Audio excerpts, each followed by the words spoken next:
Hello YouTube, this is Morgan, Airspeed Prime here with my next video series. In this one, I'm going to be rereading and discussing the Saga of Larten Crepsley, starting with Book 1, Birth of a Killer. Now you may be wondering, why am I doing this video on my channel?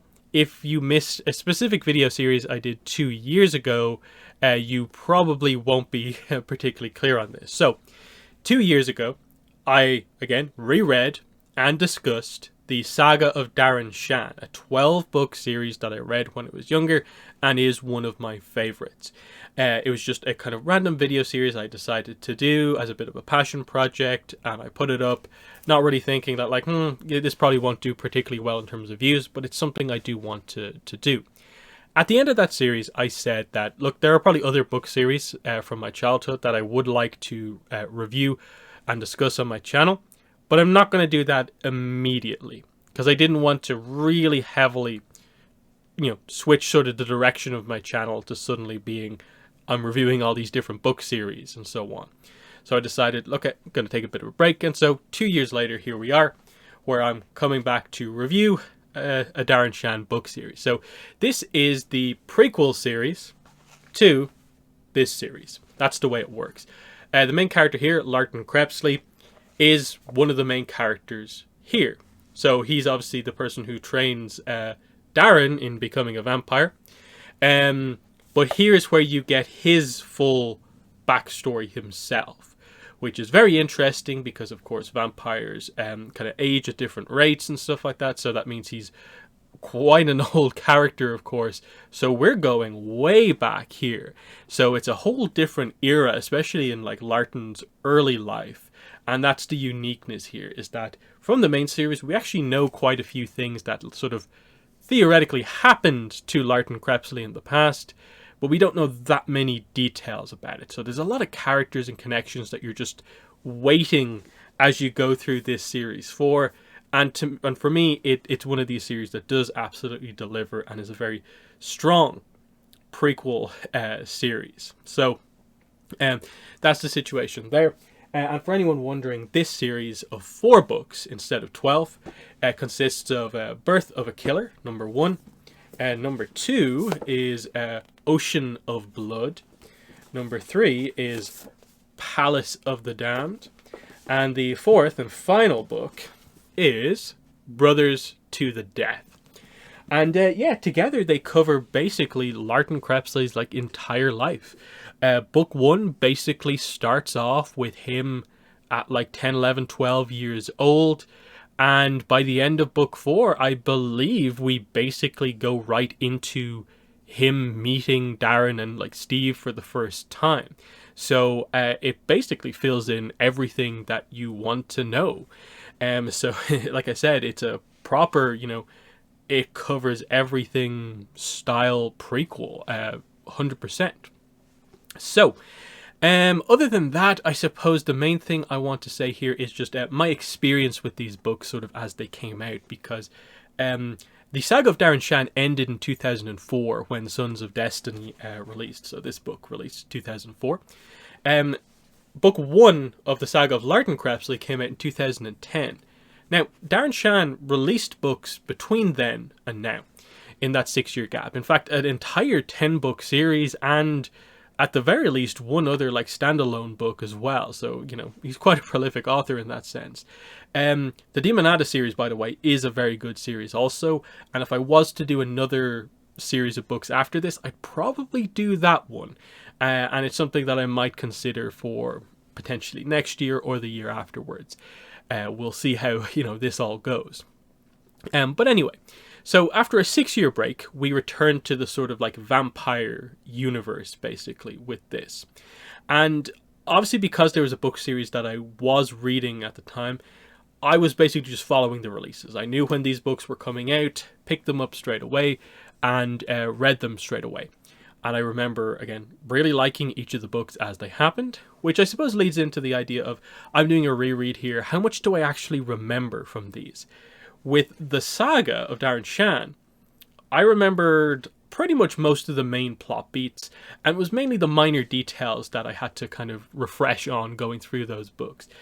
In this case, though, I have only read these probably once straight through, um, uh, back back when they first came out, and maybe a skim read just before the fourth book came out, so it was kind of fresh on kind of everything that happened.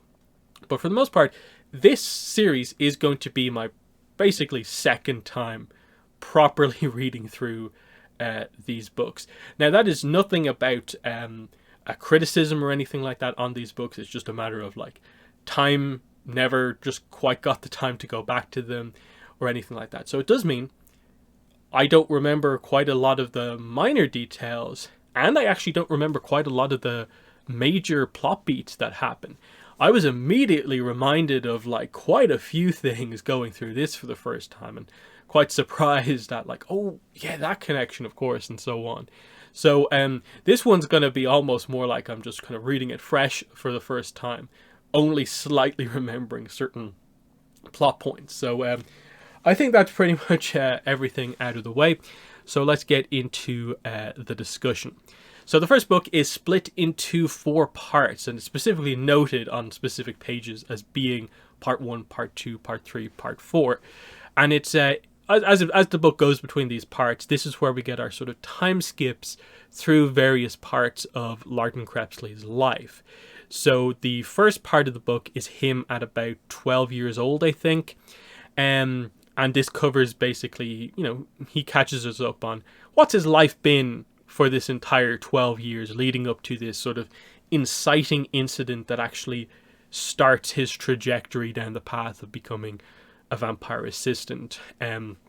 This part ends with him meeting Seb and Niall for the first time and starting to be a vampire's assistant. He is not blooded at this point.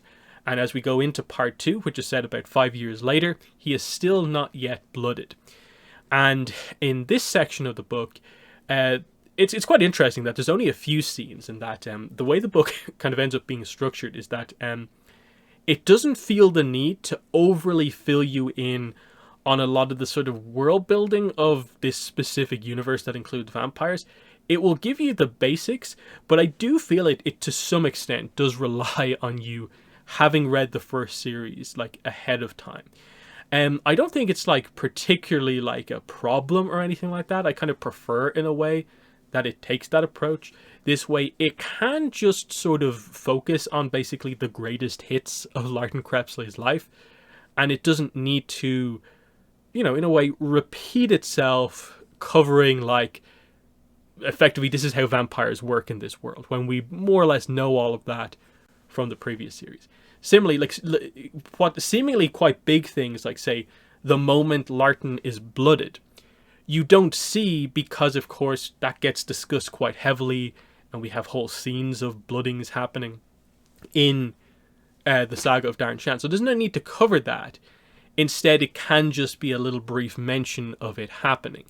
And there's lots of little bits and pieces like that happen, like when Larten first goes to Cirque du Freak, for instance. We don't spend ages covering what the Cirque du Freak is.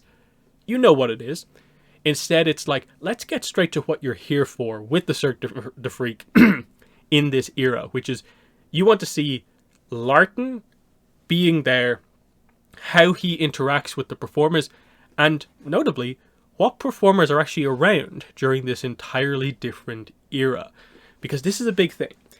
This is set in the early 1800s, whereas obviously the Saga of Darren Shan is set in like basically in or around like just at the turn of the millennium, I think, more or less. So we are talking about effectively the prequel being set 200 years prior to the events of the series. So quite a big kind of gulf there. And so you do, even with the vampires, notice that some of them go from being rather inexperienced in, as they're presented here, first of all. And then in the Saga of Darren Shan, they're actually the experienced characters. And it's only the really old vampires who kind of remain more or less as we remember them, which is something very interesting to consider. But like I said, in part 2, he's not blooded yet. So we have Seba meeting with Paris Skyle, and this meeting more or less prompts Seba to go to Vampire Mountain for the council. Larten isn't blooded yet, so he can't go. So this is where Larten gets left with Cirque de Freak. And we see a little bit of time there. And then the kind of big sort of middle of the book incident that sort of changes this from being very much a solo journey to including more characters once again is Larten in one town coming across the character of Wester Flack and a little adventure with him where they encounter a Vampanese for the first time. So that's that. The third section of the book, we skip ahead again, but this time it's Larten and Wester, who are now Seba's assistants, but now they are actually blooded. Obviously, the end of the previous part covers the initial meeting and Seba accepting Wester, but here we jump to they're blooded. This is them at their first council at Vampire Mountain, and it's just sort of covering like, oh, they're still inexperienced vampires, but he is actually a full-on vampire now. What's that kind of early stage like? How does that work, and what's he going to do going forward? And then the fourth and final one is an interesting setup for like the rest of the books, which is this is a section of Larten's life where he grows frustrated by the way training with Seba is going, that he's maybe not succeeding as much as he thought he would, that he feels maybe the training with Seba is a little bit too harsh or negative. And there's just this sort of interesting dynamic between all three characters here, where there's sort of almost just an agreement made to be like, okay, I think we all realize that we sort of need to take a break from each other. So it's basically like, okay, formal training for now has ended. You two, Larten and Wester, go off and sort of just enjoy yourselves for a while. Sort of get this out of your system. It's probably something that you need to do because otherwise you have lived quite regimented lives up to now and haven't really had a lot of freedom. Do that and then return to me and continue your training. That's kind of what we get at the end of the book, along with a couple of other kind of key emotional little scenes that I'll get into that happen here.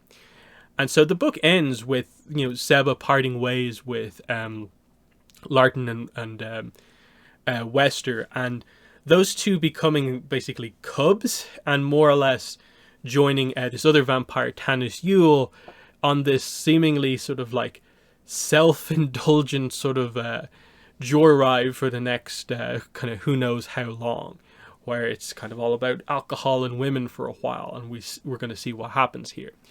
So a very interesting way to end the book with just this sort of Larten in this place where for most of the book he's laser focused on being a vampire, but right just in this final part you see the doubts begin to come into play and a little bit more of the complexities begin to come out. So getting into some of the details on, for instance, the first part, it's very interesting, the backstory here, because like I said, we're set in like 1805 or 6 or something like that. It's a tough life that Larten lives, and what's talked about here, even though he feels like his life is okay, is just, it's a lot of stuff that is just like clearly like he is being abused by, in a way, quite a few people in his life. And it's just, in general, it seems like most people in this era live an extraordinarily hard life, and even for a very young Larten, it's the exact same. He's working in a factory, and we get some very interesting details about the reason his hair is so like vivid orange is because he works in this factory, and they use all these crazy chemicals they didn't know the full details of that were basically poisonous, and he's marked with orange in his hair, this kind of orange chemical paint in his hair to mark that this is his role in the factory, so that the foreman knows what they're all doing and can keep track of them. And it's obviously seeped into their head so much that basically this is now Larten's permanent hair color. And it's described with stuff like, his father used to work in the factory as well, but he was doing something different, and his head was marked with white paint, so his father's head is kind of white, hair is white. And so that's an interesting reveal, like just his hair color being so notable gets an explanation here, and it's this thing that is very representative of this quite kind of brutal upbringing of like he's had to work from such a young age to bring money home to the family. And with regards to the family, you find out that his mother and father are still alive. He has quite a large family. They just do describe that like he lost like one or two of his brothers and sisters when they were quite young. A couple of the girls have left because they've already married, but there's still quite a few kids left, and anyone who's old enough is working in the factory. But also, part of the family is basically an adopted brother who is actually their cousin. And interestingly, this character is super interesting connection here. The name is Ver Horsten, and you'll be very familiar with that name because this is the name that Steve recognizes Larten as.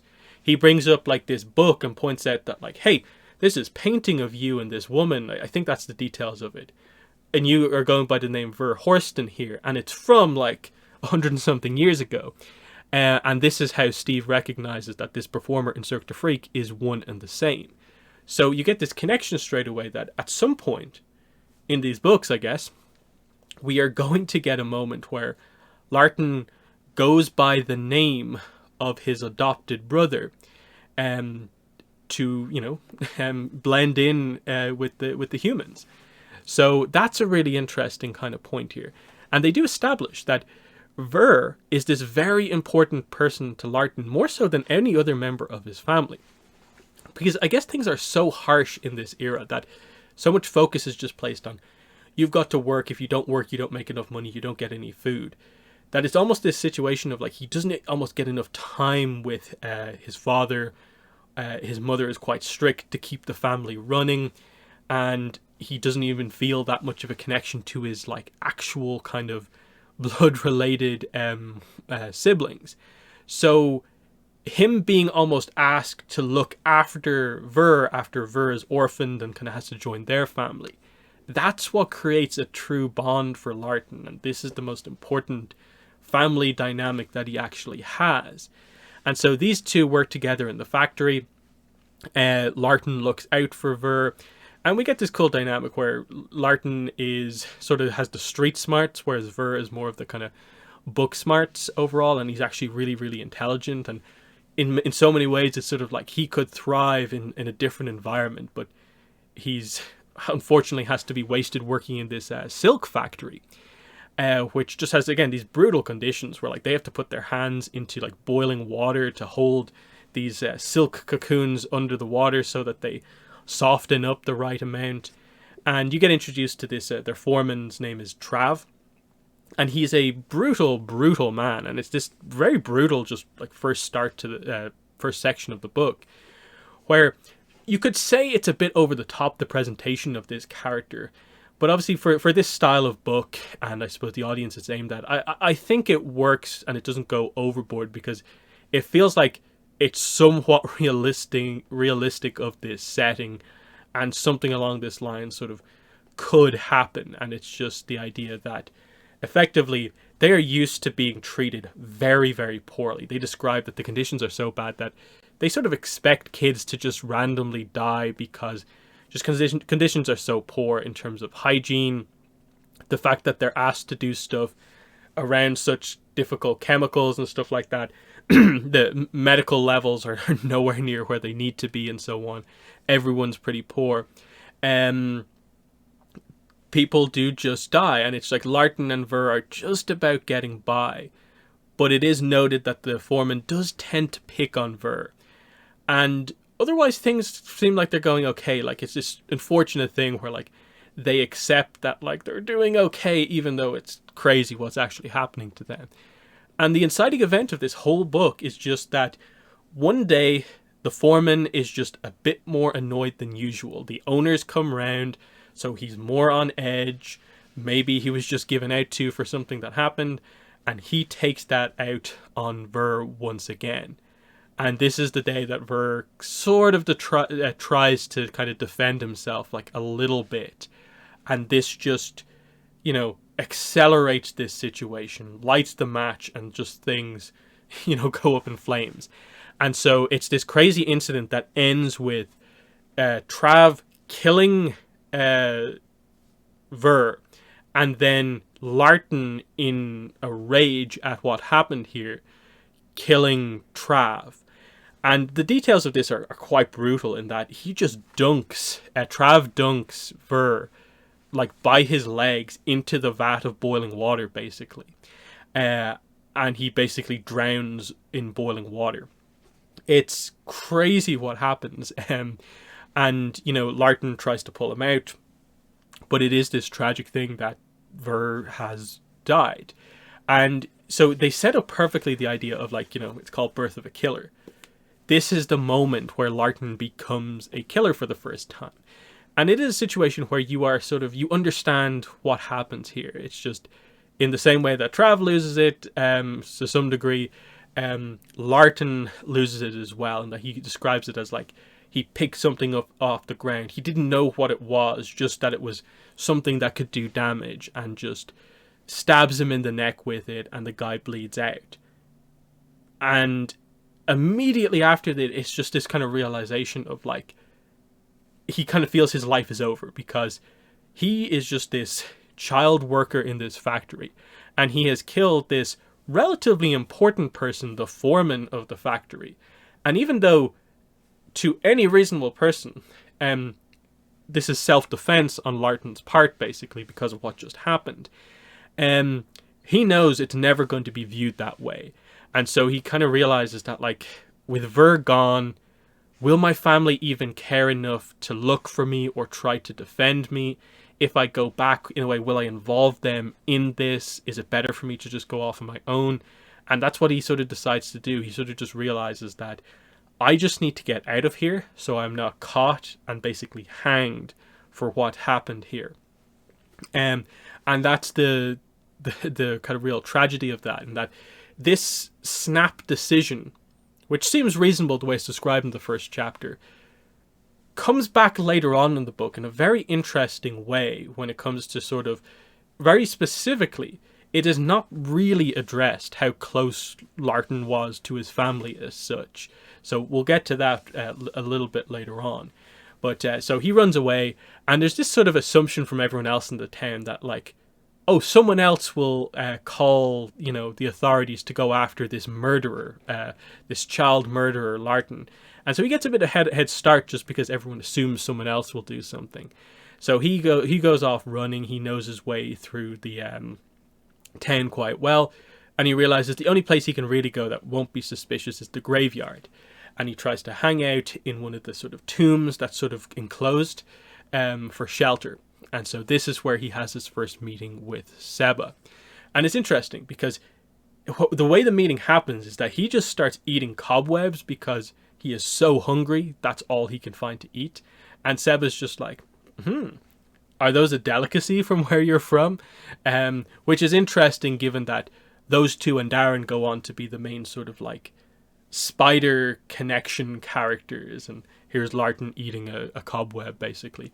And then also sort of interesting, the idea that, like, he worked in a silk factory where it was silk worms kind of spinning a kind of a web, a thread, but then he goes on to have a connection with sort of the other animal that can also do that. So it's kind of a bit of an interesting thing there. And so this dynamic is interesting because you immediately go from, like, this is all new stuff to, here we go, a character I know about. And I know where this actually goes. We know Seba is the one who eventually bloods Larten. So this is his master here. We know where this goes. And I like that the book is sort of aware of this. That you don't need to tease out and have this go on forever. That, a back and forth of like a will they, won't they actually kind of become a duo. Instead, within the space of effectively a chapter, Seba manages to realize that here is someone with potential who is in a position where they won't be missed by the rest of human society. Here is a perfect vampire assistant candidate. And he gets Larten to explain why he is out here on his own. And they have a bit of a discussion about the whole idea of, okay, you killed someone. Are you going to do this again? And Larten's immediately like, no, I'm not. But basically he feels like he's sort of like evil because of this. And Seba even does the blood test on him, so testing if he's good or bad based on his blood. And interestingly, for Larten, the result is that he actually has the potential to go either way. He could go down some sort of a path of violence and revenge or something like that if he wanted to, and be someone who could be evil. But within him is also the capacity for good as well. And Seba's kind of ultimate kind of appraisal is sort of that, like, I think you can go down this true vampire path, ultimately. And so Seba really helps to sort of calm Larten down about the whole I'm a murderer thing, I've ruined everything type situation, by also immediately explaining to him that, like, hey, I'm a vampire, but most of what you've heard about us is not true. And so, again, instead of spending chapters upon chapters, like is sort of done in the main series, explaining once again the way vampires work in this world, it's just kind of very quickly summed up in like a paragraph or two as just a sort of, and Seba told Larten the truth about vampires kind of type thing. And it just gets to the point and covers what you need to know without going in depth on stuff that you don't really need to know. So I think that was stuff that was done pretty well overall. Because again, Larten's in this crazy situation where he has nothing. He feels that like he can't go back to his family, and he has no one. And then suddenly, in a way, Seba is probably one of the nicest people he's ever met, just by being someone who doesn't immediately try to like take advantage of him in some way, and just treats him normally, speaks to him properly, and tries to understand him. And you sort of see that vampire approach come out, and he immediately can see that sort of nobility of the vampires in all of this, that they can be noble while also being a member of, you know, the damned as vampires. Given what they do. And again, he explains to them the whole idea, we do drink blood, but we don't kill those that we feed from. And so he kind of connects to this as like, I still have the potential to do good, and I can do it through this. And so immediately the question is like, okay, well, I'm going to go hunt for a while. You have a decision to make from now. Wait here, and if you're here when I come back, you will become my assistant. If you leave, well, then I know you've made your decision not to become my assistant. You have a big choice here to basically decide your destiny in all of this. And ultimately, Larten decides to wait and become Seba's assistant at this point. And so I like the kind of contrast of like this is a clear-cut, you know, Larten has this choice to make. Whereas in a way, it kind of highlights the weirdness of like the whole destiny aspect, Mr. Tiny almost like forcing it to happen, of how Larten kind of, in a way, forced Darren to become his assistant. It's a big contrast here. But anyway, that's what happens here. Going into part 2, like I said, we skip ahead about 5 years. Larten has been trained to sort of hunt, and obviously he is familiar now with most of the abilities of vampires, and so he knows how to sort of deal with like, super speed to a certain degree. But he himself is not blooded yet, so he's doing a lot of the hunting and general assistant work that was sort of described in the early days of like the book 2 and 3 of the main series. Just being the assistant directly. So, you know, doing stuff during the day for him and training during the night. That whole thing. And then this section pretty much gets straight down to it of like, they are immediately met by Paris Skyle, who comes to talk to Seba. And so this is Larten meeting another vampire for the first time, and it happens to be one of the princes. At this point, Paris is a prince. We basically knew that he was a long-tenured prince in the main series, but we find out that he's actually one of the younger ones where this is set, because again, we're like 200 years in the past. So he has come primarily to say like, okay, vampire, the council at Vampire Mountain is coming up. You're going to come, yes. But also, the main thing he's actually here for is that he basically wants to offer Seba a spot as one of the vampire princes. He's like, I will support you in your sort of like bid for this. And we basically know that if you agree to it, you probably will become one of the princes. And his argument is that I know in the coming years, a lot of the older vampires are probably going to like die off, leave their positions, and so new princes will be elected. And I would prefer to have someone as experienced and as reasonable as you, who I have similar views to as a prince, rather than just be like me versus all the brash new princes. And it's an interesting one where like Larten basically watches as Seba refuses the sort of call to a position of power within the vampires. And his explanation kind of in a way confuses Larten about like, why aren't you doing this? And he's almost like disappointed that his master hasn't agreed to this. And in a way, like Paris's response to this even confuses Larten as well, because Larten sees that Paris is disappointed and is just kind of like, oh, well, I'll agree with that. Like, why are you like this? But Paris turns it around and is kind of like, you shouldn't be disappointed with your master. I wished he had made the right choice, but I respect him more for sticking to what he actually believes in the same way that, like, you should too. And it's just that whole idea of, in a way, like, I forget if it comes out here or if it's a little bit after this, but at some point in the book, Seba also reveals that his own blood is like Larten, sort of like right in the middle. He could go either way. And he worries that, what if I'm one of those people who, when given power, take it too far?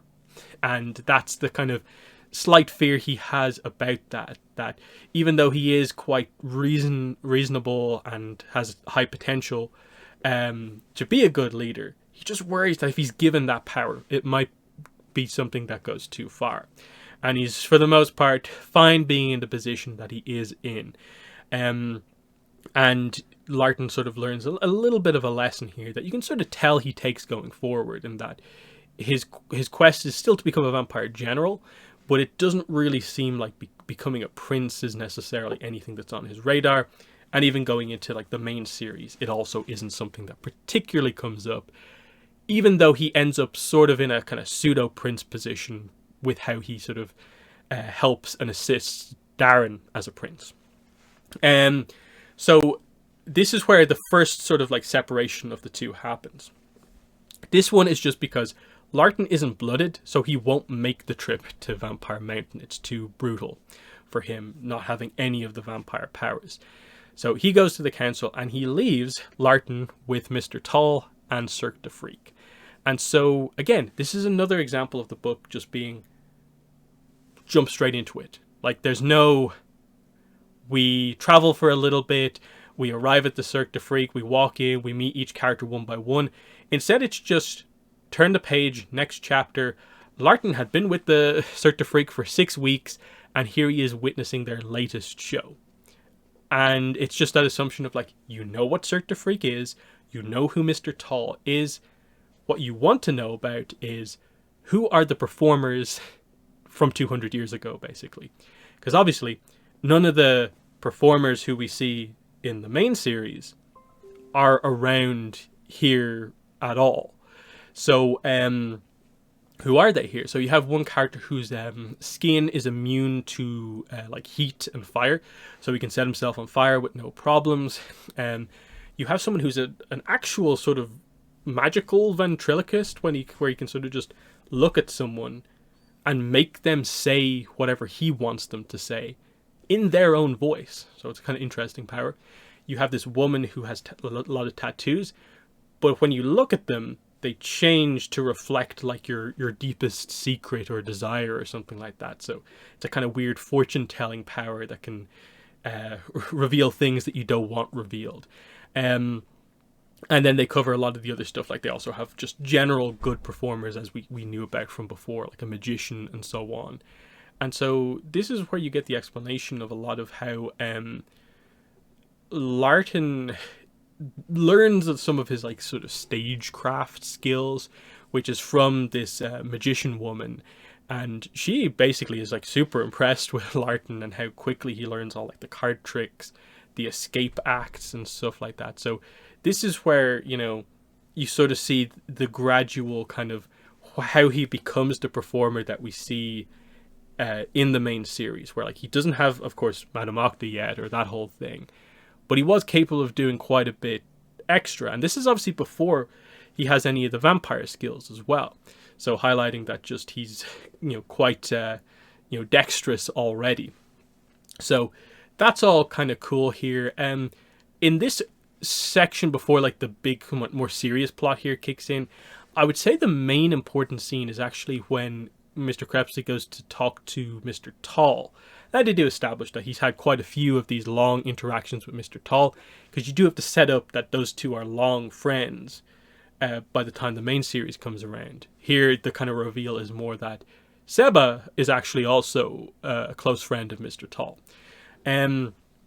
But while Mr. Tall is doing all of his work, making the kind of his magical merchandise that the Cirque du Freak sells, Larten sort of assists him, and a lot of time they're just quiet, but they will exchange stories and stuff like that, and they'll have conversations.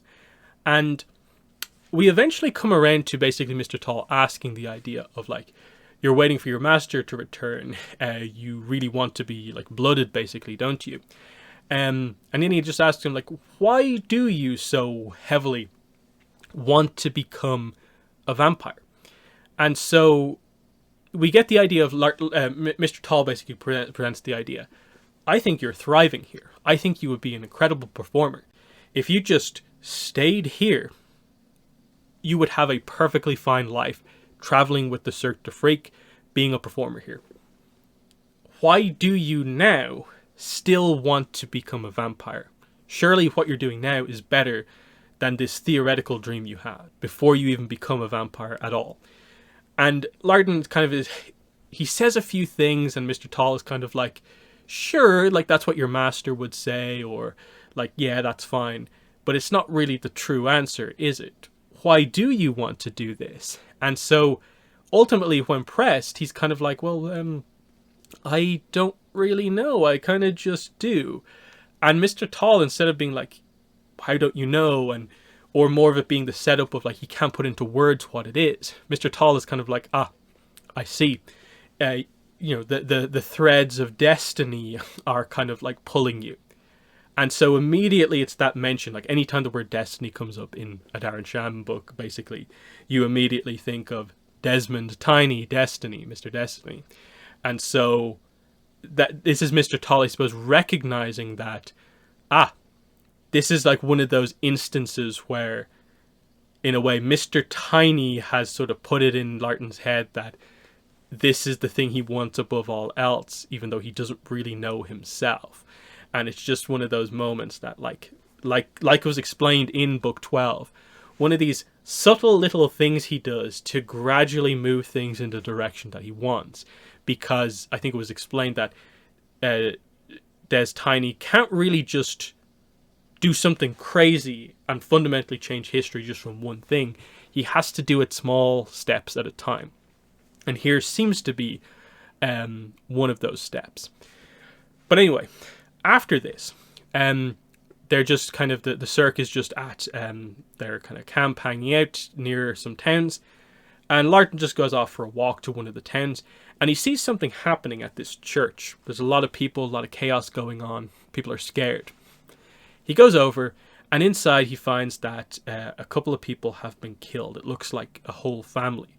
And then there is just one young boy there who is the clearly only surviving member of his family. Twist, though, it's clear that their bodies have been drained of all their blood. And so this is the introduction of the first kind of Vampanese stuff. Up to now, Larten doesn't know a single thing about Vampanese. Seba hasn't mentioned them. And so this is the introduction of Wester Flack. And this is a key character who's going to be a main character over the course of these books. This you can effectively view as being the kind of Verhorsten kind of replacement in a way. That Larten has always needed this sort of like brother figure in his life. And here it now is for him in Wester. And what happens here is that it's clear that they've had run-ins with the Vampanese before. And it's even described that like the father, who is dead now, has helped to hunt down one of them before. But now, with him gone and other people dead, Wester's kind of like, oh, let's do what we did before and get a group of people and go after this monster who's killed them. But all the people are scared and they won't do it. And this is where you see the first sense of like Wester, who's the same age as Larten here, is set on revenge against what happened to his family. And no one else joins him in this quest to take out this Vampanese, basically. But Larten just suddenly decides, like, okay, I'm going to help with this. I have a feeling this is connected to something. And again, Seba hasn't returned yet, so this is all him on his own acting here. And he goes with him. Wester believes that the way to take down a vampire is all of the crazy kind of methods with like holy water and the cross and stuff like that. But he does have some stakes and like weapons, I suppose. So Larten goes to help out. And effectively, when we get to the mansion, the ruined mansion where the monster is hiding out, it does get revealed to be a Vampanese. And it's actually Murloc or Merlot, whatever way you want to pronounce the name. The villain from book 3 of the Saga of Darren Shan. So really cool connection, finding out that he actually is connected back to quite early in Larten's life. This is not just some rivalry that doesn't go back that far. It's actually, no, it goes back really, really far. But what is interesting is that it is more of a direct rivalry for Wester, because this is the guy who killed Wester's family. And what happens here is more of a... It's more of a setup for why Merlot is going to later on show a big interest in Larten. In that what happens here is that this should be a situation where it's just two humans against a Vampanese. He should have no problem. The difference though, one of them has had basically training against a vampire, and so has at least some sense for how to counter them, but they're still up against the odds. So we get this one scene where Merlot sort of uses like vampire super speed to come at Larten. Larten sees it and obviously can't counter it with his own speed, so it's just like, he's going to come up really fast and try and get me from a blind spot. I am just going to preemptively strike at that blind spot. And so he gets in a slight blow against Merlot, enough to impress him very, very heavily. And so Wester gets immediately knocked out in like one blow. And Larten then gets immediately sort of like, you know, he's defeated in the fight, but not badly injured. And Merlot tests his blood and is like, ooh, you have the potential to be a Vampanese. And there's some very interesting things that happen here where Larten completely stands his ground here and really commits to this idea that I have promised Wester to support him in taking you out, and I've also promised to become a vampire to my master, because he's aware like, oh, I can smell a vampire on you, you're a vampire's assistant. And so Merlot, instead of kind of like going like, no, join me, kind of is just like, okay, I can respect that. You're sort of talented, and you stick to your guns even when your life is at risk. So we always have known that like there is honor on both sides of things as well. And this is the first time Merlot does explain the Vampanese way of things, about the whole like they kill when every time they feed, but it maintains the memories of that person, and this is the sort of like spiritual true way that you should do things, and that whole argument comes up at this point. But Larten sticks to his guns, and Merlot sort of just lets him go, and is just kind of like, I'm interested in you, so in a way I'll keep you alive and I won't kill your friend either, and I'll just kind of head off. But obviously we know they're going to encounter each other again. The main thing you get here is just that this seems to be a Murloc that isn't as anywhere near as insane as he goes on to become. And I don't really remember how many times or if we ever encounter him again in these books, but it was a really cool kind of encounter here. I think we can go a lot quicker through the other parts of the book, because the part 3 is basically just this, the first time they go to Vampire Mountain. So they really quickly just cover.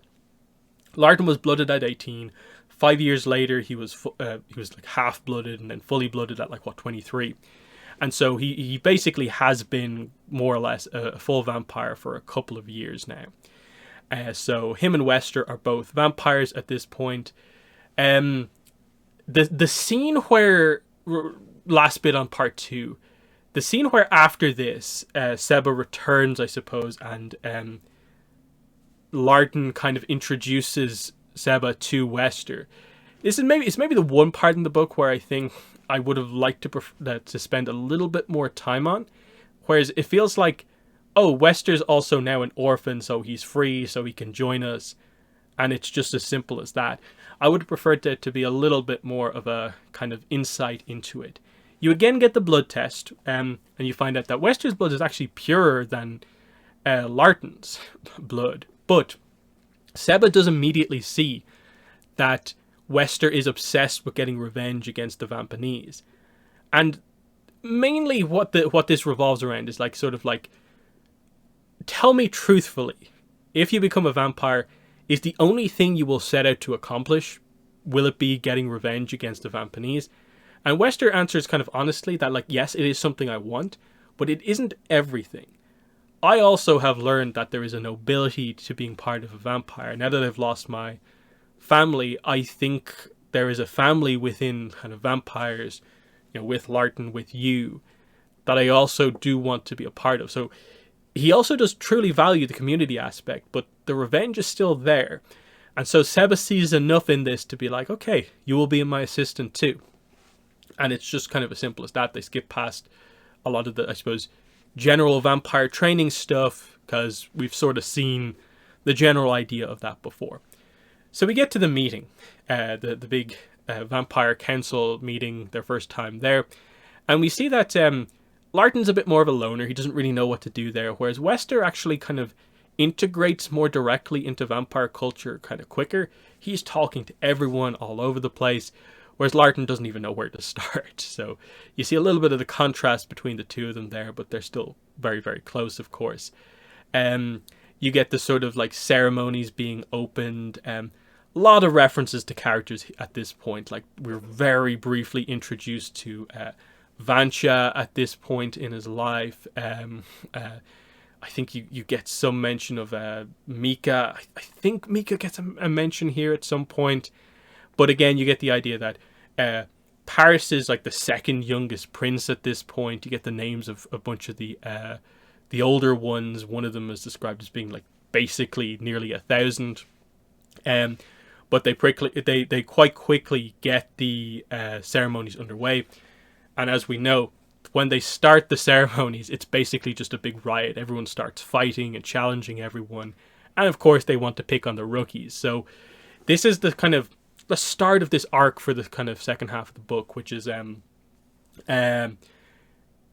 it's basically the idea of like Mr. Crepsley knowing he has a good potential to be a really good vampire, but him being like beaten in his first couple of challenges, and he sort of like walks off after that point, in kind of ashamed of like his performance and stuff like that. And then there's this interesting decision that happens where he walks by this other vampire named Tanis Yule, who's playing cards, and he wants him to start gambling. He refuses that, but then as he walks off, Seba comes over to sort of talk to him about what happened. And he tells him the story of this older vampire from legend called Perta Vin Graal, who basically the idea of this story is that Perta, when he became a vampire, won basically all of his initial challenges, more or less. He had an amazing record, even as a young vampire, and he kept this as he rose through the ranks and so on. And so the lesson that's being taught here is that in Seba's mind, it is better for even someone very talented to lose sort of like early on in their career and kind of know what loss looks like and getting into that situation. Whereas basically the idea is if all you know is sort of like victory, and then people begin to think of you as the best ever, they will follow you. But then what happens when the person who's never lost like loses for the first time? And the idea is that Perta had all these followers who he basically led into a bad situation, and they all got killed. Now, interestingly, the situation that's described here is that he went to go to meet Ivana to have her bear his child by force, and he basically got everyone else except himself killed. And the idea is that this event effectively changed the course of his life, and he's viewed as being this kind of like crazy vampire who all this wild stuff happened with, and he went off to Greenland and made a castle out of ice and died in that castle. And it's like, Seba's kind of like, I see so much potential in you, Larten. Don't view your initial losses as just being like, you have no potential. What you should do is like learn from this and realize that this is the correct path. Go out there, challenge the guy who defeated you again, and just, keep doing that until kind of like you can't anymore, and eventually you will kind of fulfill that potential. And it's just an interesting kind of discussion lesson that happens here. And for the most part, that's where like that kind of first kind of like the part 3 of the book kind of ends. Part 4 is also very like focused on just presenting one kind of key character thing, and this is sort of that Larten, and to a lesser degree Wester, are both growing frustrated at Seba's training methods. They're basically increasing their training to the more advanced kind of stuff to begin to go towards the kind of general exams and tests to become vampire generals. And he's giving them tasks that he sort of knows they're realistically going to fail at, and it's just that section of their training that they're really going to have to force their way through, but there will be a lot of kind of failure along the way. And there seems to be a little bit of tension more brewing between Larten and Seba over this. And interestingly, Seba actually talks to Wester about this, that like, okay, I'm aware that Larten is struggling with this more than you are, and I just see so much potential in him, but this is the way it has to be. But also he kind of presents this idea of like, follow me on this. This is the path Larten needs to take to be who he needs to be. And so he's kind of like, don't tell him that like, I actually really care about him and I'm doing this for him. Tell him that, yes, we're in the middle of an argument and keep this going. Because I think ultimately some sort of a separation is probably what needs to happen at this point. And so this is where we basically get the idea. They go to this town. Right at the end of the book, this is what happens. Like they go to this town. They get Wester and Larten both get quite drunk. And then as Seba comes in and it's just like, oh, I gave you your night of freedom and so on. Now let's get going. And they're both like, no, we're not doing anything today. And he just is sort of like, well, then I guess it's time for us to kind of part ways. You do your own thing and come find me kind of when you're kind of finished with this kind of free part of your life. And on Seba's side of things, it's very much a case where like what he says to them is more or less, when you're done being silly, come find me again. But you can tell that it is more of a kind of like, I understand with your lives and the way they've kind of been, you probably need a little bit of time to just be free, because you both have had like rather tragic kind of youths, and then very focused training for like the entire rest of your lives. You probably need this time to be able to come back to me and be as disciplined as you'll need to be for the next stage of your proper training. The other thing that happens along the way that kind of adds into the way Larten is feeling. He's already feeling like, his potential isn't maybe as high as it once was. A lot of his training is like failure at this point. They go back to his hometown. And obviously at this point, like what, more or less 20 years or so have passed. And Seba's like, oh, what an accident. I can't believe we ended up back here. But the idea is that he wants him to reflect on his journey. And so eventually Larten does go looking around his town. And so he finds out, first of all, the silk factory is gone. It has now become the abattoir that is one of the set piece kind of areas from book 3 of the main saga. And the other kind of big thing is that he eventually goes back to his family home. And he expects, because the life expectancy is so low at this point, not to find anyone there. That probably they've all died or moved on or whatever. But he finds his father surprisingly still alive there. Now, he doesn't ever talk to him. He just watches him from a distance. And it's like, wow, he's like ancient, even though I guess his father theoretically is only like 50 or something like that at this point, maybe 60. But this is viewed as being like ancient for a human. Um, and he's kind of looking at him, and he's just surprisingly taken aback by how emotional he is at seeing his father. And the big thing that kind of plays in all of this is that he's always felt that like his family probably didn't do all that much to search for him or try and find him. They probably didn't feel all that bad about what happened that day Larten ran away, just because they'd probably just try and survive. But he actually sees that like his father still does this like prayer like outside for Larten and Ver. And this is the thing that sort of like, at least temporarily, sort of like breaks Larten. Just kind of knowing that like, wait, was I too hasty that day? Did I need to make that snap decision and become a vampire? In a way, kind of going back to the thing with Mr. Tall of like, what is my reason for becoming a vampire necessarily? Why did I make this decision? He could have gone back and had support. Things might have gone, a different way. Who knows what might have happened? But just knowing that at least his father always sort of cared for him and Ver and what happened that day.